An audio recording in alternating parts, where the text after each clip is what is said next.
அனைவருக்கும் வணக்கம். தமிழ்நாட்டில் இருக்கிற எல்லாருமே சந்தோஷப்படுற மாதிரியான ஒரு நியூஸ் இன்னைக்கு வந்திருக்கு. அதாவது நம்மளுடைய சிஎம் விஜய் அவர்களுடைய மனைவி சங்கீதா அவர்கள் அவங்க விவாகரத்து மனு செங்கல்பட்டு கோர்ட்டில் கொடுத்துருந்தாங்க. இப்போ முதலமைச்சராக இருக்கிற விஜய்க்கும் அவங்களுக்கும் டிவோர்ஸ் அப்படிங்கிறது எல்லாருமே ஒரு அவதூறாகவும் பேசினாங்க. இது எல்லாரும் ஒன்று சேரணும் அப்படிங்கிற மாதிரியும் விருப்பம் தெரிவித்தாங்க. இன்னைக்கு அவங்க கொடுத்த அந்த விவாகரத்து மனுவை இவங்க வாபஸ் வாங்கியிருக்காங்க. அதாவது எனக்கும் விஜய் அவர்களுக்குமான விவாகரத்து எனக்கு வேண்டாம் அப்படிங்கிற மாதிரி அவங்க கொடுத்த மனுவை வாபஸ் வாங்கிட்டாங்க.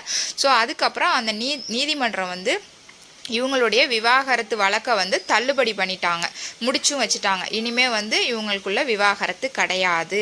அதாவது டிசம்பர் மாதத்தில், அதாவது இவர் அரசியலுக்கு அந்த கரூர் விஷயம் நடந்து எல்லாருமே கரூர்னால டிவிக்கேவே ஒன்றும் இல்லாமல் போயிடுச்சு அப்படின்னு சொல்லி எல்லாரும் பேசிக்கிட்டு இருந்த நேரத்தில் இந்த டிசம்பர் மாதத்தில் இவங்க ஒரு விவாகரத்து மனு செங்கல்பட்டு கோர்ட்டில் கொடுத்தாங்க. அது டிஎம்கே கையில் எடுத்துக்கிட்டு, பார்த்தீங்களா இவர் இவர் குடும்பத்தை இவரால் பார்த்துக்க முடியல, இவர் பையனை பார்த்துக்க முடியல, இவர் பொண்ணை பார்த்துக்க முடியல, இவர் எப்படி தமிழ்நாட்டில் ஜெயிச்சு மக்களை பார்த்துக்குவாரு, மக்களை எப்படி காப்பாற்றுவார், இவர் இன்னொரு நடிகையோட அவங்க விவாகரத்து மனுவில் தெரிவித்தது என்ன அப்படின்னா, ஒரு நடிகையினால் எங்களுக்கு நிறைய பிரச்சனை வருது அப்படிங்கிற மாதிரியான விஷயமும் சொல்லியிருந்தாங்க. ஸோ அதை கையில் எடுத்துக்கிட்டு டிஎம்கே ஒரு நடிகையோட இவர் சுற்றிக்கிட்டு இருக்காரு. ஒரு நடிகைன்னா த்ரிஷானே எல்லாருமே சொன்னாங்க இல்லையா.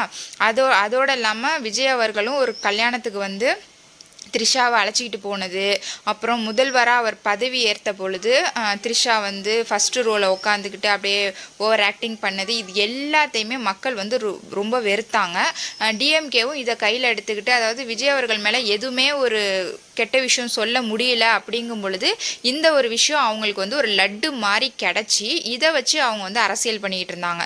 இவர் பாருங்கள், இவர் குடும்பத்தை பார்க்கல, பையனை பார்க்கல, பொண்ணை பார்க்கல, ஒய்ஃபே என் ஹஸ்பண்டை காணும்னு சொல்லி செங்கல்பட்டு நீதிமன்றத்தில் தேடிக்கிட்டு இருக்காங்க அப்படின்னு உதயநிதி அவர்கள் கூட போன தடவை சட்டமன்றம் கூடியிருந்தப்போ சொன்னார் இல்லைங்களா, வெளியில் பேசும்பொழுது சொன்னார். இது மாதிரி அவருடைய குடும்பத்தை இழுத்து ரொம்ப கேவலமாக பேசிக்கிட்டு இருந்தாங்க. அது எல்லாத்துக்குமே இன்னைக்கு முடிவு அப்படிங்கிற தான் வந்திருக்கு அப்படின்னே சொல்லலாம். இவங்க கொடுத்த விவாகரத்து மனுவை வாபஸ் வாங்கிட்டாங்க. அப்படின்னா என்ன அர்த்தம்? நாங்கள் இனிமே 2 பேரும் சேர்ந்து வாழ விரும்புகிறோம், நான் என் ஹஸ்பண்ட் கூட சேர்ந்து வாழ போகிறேன். ஏன்னா பேசி முடிக்காத விஷயம் எதுவுமே இல்லை அப்படின்னு கூட சொல்லலாம். ஏன்னா குடும்பத்துக்குள்ளே ஹஸ்பண்ட் அண்ட் ஒய்ஃபுக்குள்ளே எவ்வளவோ பிரச்சனைகள் வரும். ஒரு பஞ்சாயத்து மாதிரி வச்சு பேசுவாங்க.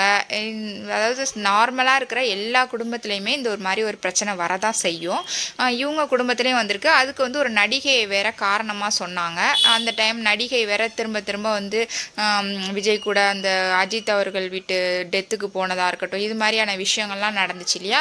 இது மக்கள் யாருக்குமே பிடிக்கல. விஜய் அவர்களை கொண்டாடினவங்க இந்த ஒரு விஷயத்தில் மட்டும் யாராலையுமே இந்த விஷயத்தை ஏற்றுக்கவே முடியல.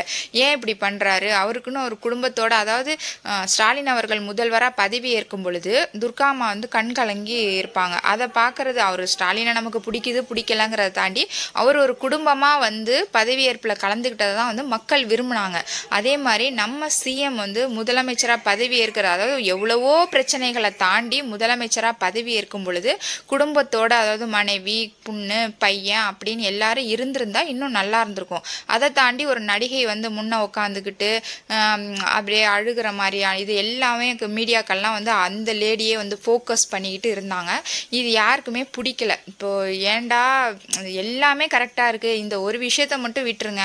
அதாவது விஜய் அவர்கள் எப்போதுமே உச்சத்தை விட்டுட்டு வந்தேன்னு சொன்னப்பெல்லாம் இதையும் சேர்த்து விட்டுட்டு வந்திருக்கலாமே அப்படின்னு மக்கள் எல்லாருக்குமே ரொம்ப ஒரு உறுத்தலாகவே இருந்துச்சு. இப்போ இது எல்லாத்துக்குமே இன்றைக்கி விடை கிடைச்சிருச்சு அப்படின்னு நம்ம நம்பலாம். இப்போ இனிமே அவங்க 2 பேருக்கும் விவாகரத்து கிடையாது. டிஎம்கேவுக்கு ஒரு லட்டு மாதிரி ஒரு விஷயம் கிடச்சிச்சு, அது இப்போ அப்படியே பலூன் மாதிரி உடஞ்சி போச்சு இல்லையா. இப்போ இனிமேல் அவருக்கு பொண்டாட்டி ஒய்ஃப் ஹஸ்பண்டை தேடுறாரு, நீங்கள் போய் உங்கள் குடும்பத்தை பாருங்கள், உங்கள் பையன் வெளியில் தங்கியிருக்காரு, உங்கள் குடும்பத்தை நீங்கள் பார்க்கல, இப்படி அவங்க விமர்சித்ததுக்கு எல்லாத்துக்குமே இவங்க வாங்கின இந்த வாபஸ் மனு பதில் சொல்லிடுச்சு அப்படின்னே சொல்லலாம். இனிமேல் இவங்க ஒரு குடும்பமாக வாழ்கிறத தான் தமிழ்நாட்டு மக்கள் விரும்புகிறாங்க. பெண்கள் இப்போ நீங்கள் ஒரு முன் உதாரணமாக இருக்கணும் இல்லையா. சிஎம் வந்து உங்களை பார்த்து தான் ஜென்சியில் இருக்கிற எல்லாருமே வந்து விஜய் அவர்கள் மாதிரி இருக்கணும் பாருங்கள் அப்படின்ற ஒரு முன்னுதாரணமாக இருக்கும்பொழுது நீங்கள் உங்கள் குடும்பத்தோட வாழ்கிறத தான் வந்து எல்லாருமே விரும்புகிறாங்க. இன்றைக்கி அவங்க அந்த மனுவை வாபஸ் வாங்கினது ரொம்பவே சந்தோஷமான விஷயம். டிசம்பரில் ஆரம்பிச்சிச்சு இந்த பிரச்சனை இல்லையா? அவங்க கோர்ட்டில் வந்து மனு போட்டதுலேருந்து டிஎம்கே அந்த ஒரு விஷயத்தை வச்சுமே விஜய் அவர்களை வந்து தொடர்ந்து டார்கெட் பண்ணிக்கிட்டே இருந்தாங்க இல்லையா? இப்போ ரீசெண்டாக கூட இந்த மார்க்கண்டேயன் பையன் பேசினப்போ முதலமைச்சரோட பையன்தான் வந்து அப்பாவை காணும்னு தேடுறாரு அப்படியெல்லாம் வந்து சொன்னார். எங்கள் அப்பா இந்த மாதிரி ஒரு விஷயம் வந்து டாக் போயிட்டே இருந்துச்சு.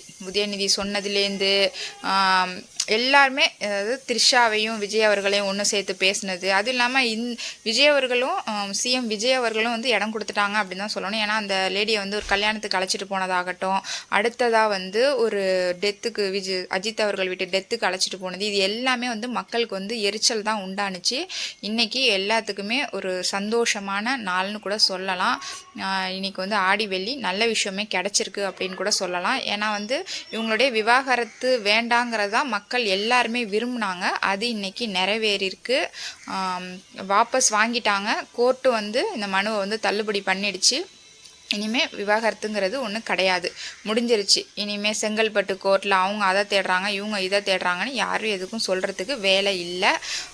பார்க்கலாம் அடுத்தடுத்த நிகழ்வுகள் என்ன அப்படிங்கிறத. உங்களுக்கு என்னோடய வீடியோ பிடிச்சிருந்துச்சி அப்படின்னா என்னோடய சேனலை சப்ஸ்கிரைப் பண்ணுங்கள். தேங்க்ஸ் ஃபார் வாட்சிங்.